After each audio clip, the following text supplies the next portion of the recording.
Today, I'm going to teach you how I created my entire morning routine using one simple formula. The formula started with one simple habit, and this led to another habit and another, eventually becoming the wonderfully supportive morning routine I have today. Welcome back to the Women's Empowerment Podcast. I'm your host and healthy habit mentor, Valerie Levine. I was recently a guest on my friend Amanda's podcast, and we were chatting about simplicity and how it's often overlooked or brushed off.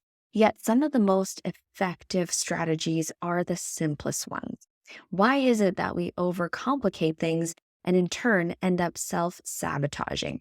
I've said it before, and I'm going to say it again. Healthy can be simple.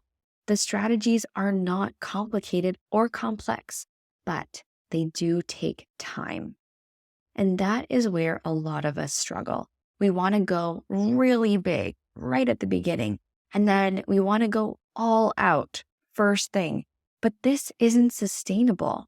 We crash and burn quite quickly when this is our tactic to what we want optimal health or growth that we're looking to build in our lives. So what's the solution? Simplify our habits. The habit is not the action. The habit is the action repeated again and again. And over time, until it becomes automated or automatic or habitual. Yes, there is power in the small and simple action, but the true power lies in the repetition and the time. In fact, you can change your entire life using the power of habits. Let me take you back to a time to tell you a very personal story where about 3 years ago, I was experiencing horrible pain in my pelvis.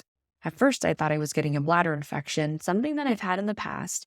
And this is what it felt like for me. So I decided to drink a lot of water and pee as often as I could, hoping that it would help because that's what helped in the past. But by the afternoon of the same day, I was in crippling pain and collapsed on the floor. And since this was during the pandemic, walk-in clinics were not taking people for in-person appointments. Hospitals were overrun, and I knew I wouldn't be able to see my family doctor soon enough. I called the nearest clinic, and they were able to schedule a phone call with the doctor for the same day. I was not impressed, but I was desperate for help. After explaining what I thought was going on in my body, the doctor prescribed me antibiotics, and I had to bring a urine sample to the clinic. I brought the sample in and picked up the drugs right away. A couple of days later, the pain had lessened, but I was still very uncomfortable.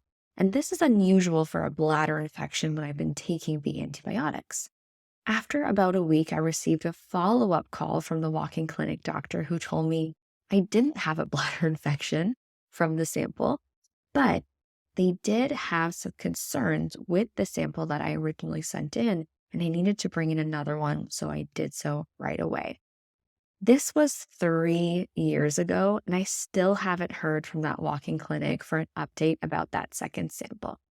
Anyway, I knew that I needed to see someone in person and someone who would really listen to me. So I reached out to a local nutritionist that I followed online. She was a mutual friend, and I knew she was seeing people in person even during that time. We set up the earliest appointment, and when I walked into the office, the first thing she did was hug me. This meant everything to me because you have to understand, at the time, everyone was practically walking around with a 10-foot pole and wouldn't go near another person, let alone a stranger that they just met. Needless to say, I felt safe knowing that this woman really cared about me and my wellness, and she wanted to help me. And help me she did. Using a bioenergetic scan, she was able to see that I didn't have a bladder infection, but lots of heavy metals that weren't leaving my body. She put me on a protocol to detox the heavy metals, rebuild my gut flora from the antibiotics that I had to take, and also to support balancing my hormones in my body. And within a few days of taking the tinctures and doing the protocols, I felt almost 100% better. This health scare set a new habit in motion for me. And one part of the protocol, as I mentioned, was for balancing my hormones, and she had me eating breakfast in the morning. Before this, I'd been intermittent fasting for I want to say at least 2 years, maybe more. I hadn't eaten breakfast in a very long time.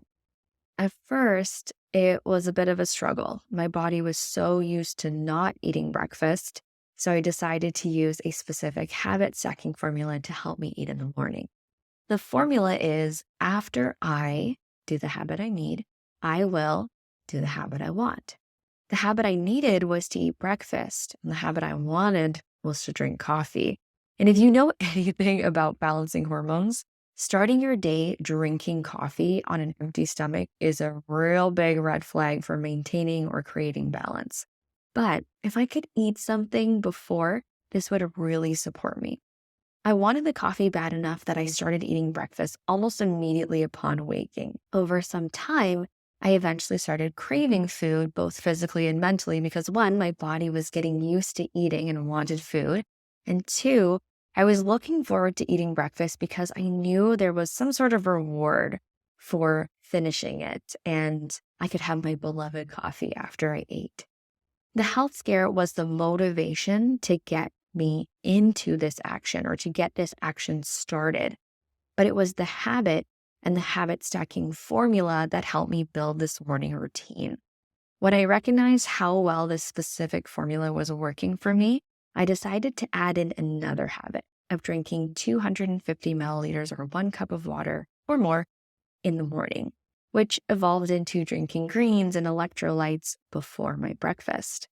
Then, once the liquids were part of my morning routine, I added in other parts of the morning routine, like unloading the dishwasher, working out at the gym, and a few other smaller items that I built in. I built my entire morning routine using this habit stacking formula. Now remember, it didn't start with the long list of things that I do today. It only started as breakfast and coffee. What do you recognize as a solid starting point for you? You can let me know in the comments of this video or send me a DM on Instagram at ValLevineLife. Some ideas for the habit that you want to do could be going on social media or checking your phone, drinking coffee like mine, getting to your computer to start work, or anything else that is really specific to you, and perhaps a not so helpful habit that you have. Now, what is one habit that you would love to add into your morning routine, but you haven't yet? Remember, keep it very simple, something small. As a bonus tip, have it be different from the reward or the want. For example, if you go on your phone first thing in the morning, but you also want to meditate first thing in the morning, avoid using a meditation app so that you're not distracted by the other apps keeping you stuck in the patterns that you're already in. And maybe your meditation practice is outside of the bedroom or outside of wherever you keep your phone, where you can sit quietly on a pillow or a cushion or light a candle or whatever the ritual is for you. Simplicity is key. Now, don't worry if the action is taking longer to become a habit. Celebrate every single day that you do the new habit and only stack on more when you're ready. Stay playful and curious, as lots of those self-building habits can feel very experimental for most people. If you're interested in learning more about habit stacking, check out episode 236 of the Women's Empowerment Podcast for more tips, examples, and training. You can also skip a lot of the guesswork and overwhelm by working with an experienced coach. Learn about the ways to work with me in the show notes page of this episode or the caption of this video. I'd love to support you in building a life by design, not by default. We've got a great episode coming next week. I'll see you then.